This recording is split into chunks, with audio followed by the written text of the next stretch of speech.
भाई जितनी तेजी से हम लोग आंख भी नहीं झपका सकते, उससे भी तेज एक बार एमएस धोनी ने ऑस्ट्रेलिया के खिलाफ मिशेल मार्श को स्टंप आउट कर दिया था। एमएस धोनी ने मात्र 0.09 सेकंड, ओह माय गॉड, आप सही सुन रहे हैं, 0.09 सेकंड में मिशेल मार्श की स्टंप उड़ा दी थी और ये आज तक का वर्ल्ड रिकॉर्ड है। गाइस, तो सबसे तेज स्टंपिंग का रिकॉर्ड बनाने वाले एमएस धोनी के लिए, यानी हमारे माही के लिए, एक लाइक तो बनता है।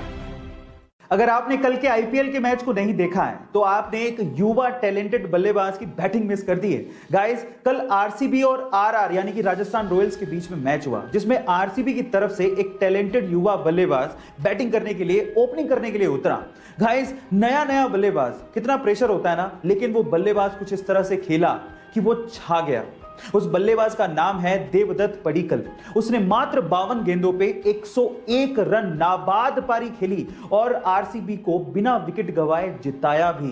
गाइस, उसकी बैटिंग देख के मैं ये श्योरली कह सकता हूं कि ये इंडियन क्रिकेट का एक आने वाला सितारा हो सकता है। आपका देवदत्त की बैटिंग के बारे में क्या कहना है, चैट सेक्शन में जरूर लिखिएगा। अगर आप एक सक्सेसफुल बिजनेसमैन बनना चाहते हैं और अपनी जिंदगी में सक्सेस का स्वाद चखना चाहते हैं तो गौतम अडानी, जो कि अडानी ग्रुप के चेयरमैन हैं और आज 5,490 करोड़ की संपत्ति के मालिक हैं, उन्होंने आज के युवाओं को एक बहुत ही अच्छी सलाह दी है।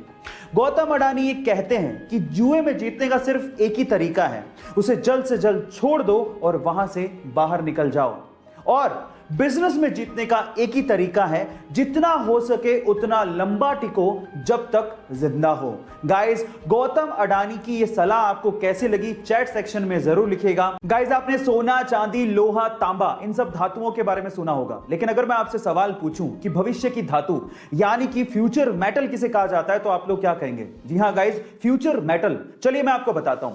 फ्यूचर मेटल यानी कि भविष्य की धातु कहा जाता है टाइटेनियम को, और उसके पीछे का रीजन यह है कि टाइटेनियम स्टील के जितना स्ट्रॉन्ग है, लेकिन मजे की बात यह है कि स्टील से 45% तक हल्का है। इसके अलावा इस पे जंग भी नहीं लगती है, और सबसे बढ़िया बात यह है कि ये अर्थ पे नोवा सबसे ज्यादा पाए जाने वाला धातु है।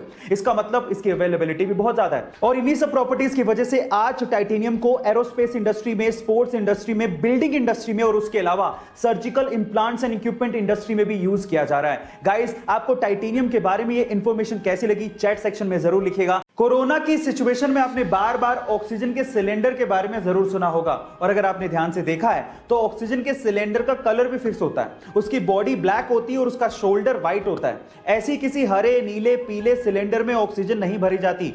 इसका मतलब यह है कि गैस के हिसाब से सिलेंडर का कलर फिक्स होता है। जैसे कि अगर शोल्डर व्हाइट है तो ऑक्सीजन, अगर शोल्डर ब्राउन है तो हीलियम, अगर शोल्डर ब्लैक है तो नाइट्रोजन, अगर शोल्डर ब्लू है तो लाफिंग गैस, अगर शोल्डर ग्रे है तो CO2 गैस, और अगर शोल्डर रेड है तो इसका मतलब उसमें कोई फ्लेमेबल गैस भरी है। गाइस, ये इंफॉर्मेशन आपको कैसे लगी, चैट सेक्शन में जरूर लिखिएगा। गाइस, जब भी आप किसी बाजार में से, रेस्टोरेंट के आगे से निकलते हो तो आपने जनरली ये देखा होगा कि रेस्टोरेंट का कोई ना कोई लड़का आपके पास आके डिस्काउंट कूपन देता है और आपको कहता है कि रेस्टोरेंट में जब भी आप खाना खाएं तो ये डिस्काउंट कूपन दिखा दीजिएगा, आपको 20% डिस्काउंट मिलेगा या 30% डिस्काउंट मिलेगा।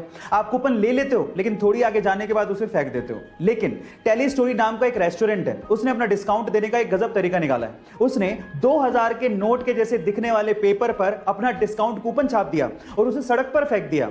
अब लोग क्या करते हैं, लोग 2000 के नोट जैसा पेपर देख के उसे उठा लेते हैं और जैसे उसे खोलते हैं तो उसमें लिखा होता है, कांग्रेचुलेशंस, आपको 20% डिस्काउंट मिलेगा अगर आप होटल में जाके खाओगे तो गाइस, कहां हम लोग डिस्काउंट कूपन फेंक देते हैं, लेकिन यहां पर इन दिस केस मार्केटिंग इतनी जबरदस्त है कि लोग जमीन से उठा के डिस्काउंट कूपन को पढ़ रहे हैं। गाइस, एक होता है सोना यानी कि प्योर गोल्ड, सुनहरा, चमकदार, लेकिन एक होता है मूर्खों का सोना यानी कि फूल्स गोल्ड, जो कि दिखता सोने के जैसा ही है लेकिन सोना होता नहीं है। तो अगर मैं आपसे सवाल पूछूं कि मूर्खों का गोल्ड यानी कि फूल्स गोल्ड किसे कहते हैं तो आप लोग क्या कहेंगे? चलिए मैं आपको बताता हूं। फूल्स गोल्ड यानी कि मूर्खों का सोना कहा जाता है आयरन पायराइट को, जो कि आयरन की एक अयस्क यानी कि मिनरल ही है। इसका केमिकल फॉर्मूला होता है FeS2। अब ये सोने के जैसा चमकता है लेकिन सोना होता नहीं है, इसलिए कहते हैं ना कि हर चमकती चीज सोना नहीं होती। गाइस, ये इंफॉर्मेशन आपको कैसी लगी, चैट सेक्शन में जरूर लिखिएगा।